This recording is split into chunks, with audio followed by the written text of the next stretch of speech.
নগাঁও সদৰ আৰক্ষীক open challenge গভাইট চুৰৰ সদৰ আৰক্ষী থানা আৰু আৰক্ষীৰ চৰকাৰী আৱসৰ গাঁতি লাগি থকা বিদ্যালয়খনত সঘনে চুৰে চলাইছে চাফাই অভিযান।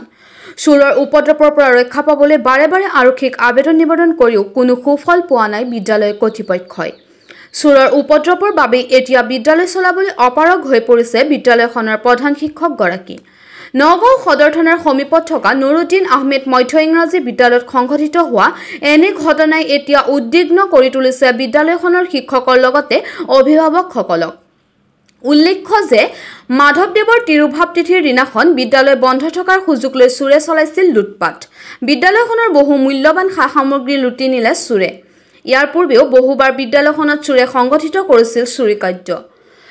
তদুপৰি নগাঁও চহৰৰ মাজমজিয়াতে থকা এই বিদ্যালয়খন নিচাসক্ত একাংশ উদ্যন্ত যুৱকে ড্ৰাগছ সেৱন কৰিবলৈ বিদ্যালয়খন ব্যৱহাৰ কৰা বুলিও গুৰুতৰ অভিযোগ উত্থাপিত হৈছে। কিন্তু ইমানৰ পাছতো নগাঁও আৰক্ষীয়ে ইয়াৰ বিৰুদ্ধে কোনো ব্যৱস্থা গ্ৰহণ নকৰাত প্ৰতিক্ৰিয়াৰ সৃষ্টি হৈছে।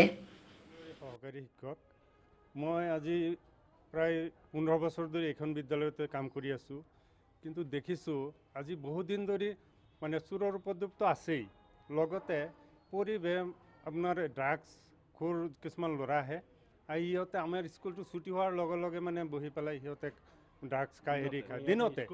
হয়, কেতিয়াবা যদি আমি স্কুলত কিবা এটা মানে কামৰ কাৰণে অলপ ছুটিৰ পিছত ৰখি থাকোঁ, মানে তেতিয়াই দেখা পাওঁ সিহঁতে আহি পেলাই বাৰাণ্ডাত বহি আছে।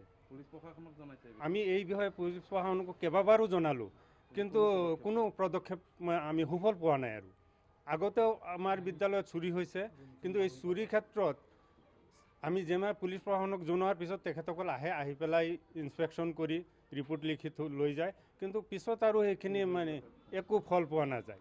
এবাৰ চোৰ এটা দৌৰাই ধৰিলেও ধৰি পেলাই পিছত আৰু সেইটো আমি একো ৰিজাল্ট নাপালোঁ।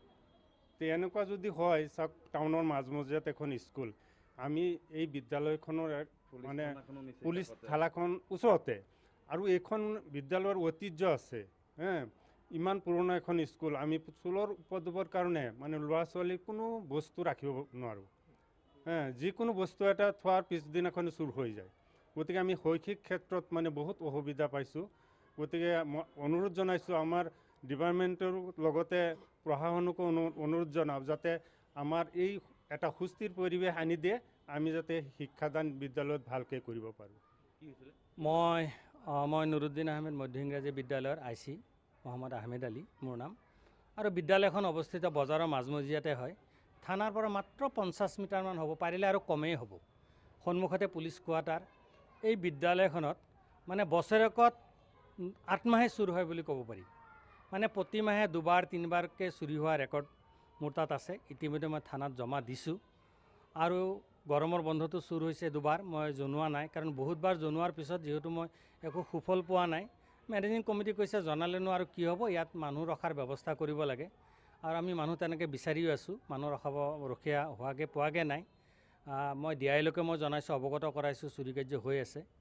তো এইবাৰ এই যোৱাকালি বন্ধ আছিলে মাধৱদেৱৰ তিথি, মই গাঁৱলৈ গৈছিলোঁ, চাপৰমুখত গৈছিলোঁ। মই আধা বাটত আহোঁ থাকোঁতে মোৰ চকীদাৰে ফোন কৰিছে যে ছাৰ আজি আকৌ চুৰ হৈছে, পানী মটৰ লৈ গ'লগৈ, স্কুলৰ বেল লৈ গ'ল, অন্যান্য সামগ্ৰী কিছু নষ্ট হৈছে, চাউলো অলপ নিচে যেন অনুভৱ হৈছে, গতিকে আপুনি আহক। মই খৰখেদাকৈ আহি দেখিলোঁ বিদ্যালয়ৰ ফ্ল'ৰটোত পানী জমা ভৰ্তি হৈছে। পানী চানী চাফা কৰি এয়া স্কুলখন এইটো পৰিৱেশত আনিছোঁ। কিন্তু মই আপোনালোকক এইখিনি কথাও জনাওঁ যে এইখন বিদ্যালয়ৰ মাজমজিয়াত থকা বিদ্যালয়খন ইমান সঘনাই চুৰি হ'লে মই বিদ্যালয়খন চলাবলৈ মই অপৰাগ হৈ গৈছোঁ। যিকেইটা ধন আহে চৰকাৰে দিয়ে, কিস্তি হিচাপে দিয়ে, সেইকেইটা ধনেৰেও একো যোৰা টাপুলি মাৰি মই পাৰ পোৱা নাই। অলপ পইচাৰে মই কি কৰিম? এইফালে চুৰি কাৰ্যৰ বস্তু আনিম, নে এইফালে স্কুল চলাম, নে কোৰ্টতে যাম, আদালতে যাম, এইবিলাকে দৌৰাদৌৰি হৈ আছে। গতিকে মই এটা সুফল ব্যৱস্থা পাম বুলি মই এইবাৰ মানে এনেকৈ বৃহৎভাৱে এইবাৰ মই প্ৰথম এনেকৈ মিডিয়া মাতিব লগা হৈছে। মানে মই অপৰাগ হৈ গ'লোঁ। আপোনালোকৰ সহায় সাৰথি বিচাৰিছোঁ যাতে মোক এই চুৰি কাৰ্য মানে বন্ধ হয়। আৰু মই অনুভৱ কৰোঁ এই কাৰ্যটো হৈ আছে একমাত্ৰ এই ড্ৰাগছ আসক্তৰ কাৰণেই হৈ আছে। আৰু এই বিদ্যালয়খনৰ মানে মাজত মানে জেগা আছে, মানুহে সোমাই পেলাই বাহিৰৰ ফালে নেদেখে। আৰু ইয়াত ড্ৰাগছৰ এই নিচাজাতীয় টেবলেটৰ গুটি পোৱা যায়, চিচা পোৱা যায়, এইবিলাক সদায় মানে এইবিলাক আমি প্ৰত্যক্ষ কৰোঁ আৰু আমি চাই আছোঁ। আৰু বাহিৰা মানুহ অহা যোৱাটো বেছি। পুলিচ প্ৰশাসনে কোনো ব্যৱস্থাই লোৱা নাই? মই পুলিচ প্ৰশাসন ইতিমধ্যে আপোনালোকক ক'লোঁ, মোৰ লিখিত আছে, মই কেইবাবাৰো দিছোঁ, জনালোঁ। কিন্তু বিদ্যালয়ৰ পৰা বেছি দূৰো নহয়, দূৰ নহয়, 50 মিটাৰতকৈ কম হ'ব পাৰিলে। এজাহাৰ দিছোঁ, মোৰ কাগজে কলমে মোৰ ৰেকৰ্ড আছে। কিন্তু তেওঁলোকে মানে এবাৰ কুকুৰো আনিলোঁ, কুকুৰ আনি পেলাই দৌৰাই ধৰালোঁ, মোবাইলো পালোঁ, পিছতো এয়া বন্ধ হোৱাগৈ নাই। গতিকে আপোনালোকৰ ওপৰত শেষ ভৰসা, আপোনালোকে মোক কিবা এটা উদ্ধাৰ কৰি দিয়ক। বিশ্বাস নাইকিয়া। তেওঁলোকে কয় যে ভিতৰৰ ফালে তলা লগোৱা থাকে, আমি পেট্ৰলিং দিয়ে থাকোঁ, গতিকে আপোনালোকে পাৰিলে CC কেমেৰা ব্যৱস্থা কৰক, নাইবা ৰাতি ৰখা মানুহ ব্যৱস্থা কৰক। মোৰ বিদ্যালয়ত 3টা চকীদাৰ আছে। এতিয়া মই DIক অৱগত কৰিছোঁ যে ছাৰে ক'লে যে তেওঁলোককতো ৰাতিৰ এপইণ্টমেণ্ট দিয়া নহয় যিহেতু, গতিকে মই সেই কথাটো ক'ব নোৱাৰোঁ। যদি পাৰে যদি আপোনালোকে ব্যক্তিগতভাৱে মানুহ ৰখীয়া ব্যৱস্থা কৰক, মই সেইটো যোগাৰ কৰি আছোঁ। কিন্তু ঘপককৈ এজন মানুহ ৰখীয়া দিবও নোৱাৰি, মানুহক চাই চিতি দিব লাগিব। গতিকে সেইটো ব্যৱস্থা কৰাৰ আমি চিন্তা এটা কৰি আছোঁ। মেনেজিং কমিটিৰ লগতো মই কথাখিনি আলোচনা কৰিছোঁ। পুলিচৰ ওপৰত ভৰসা নাইকিয়া হৈ গৈছে। এতিয়া দেখা গৈছেতো নায়ে হৈছে, আৰু কিনো ক'ম মই।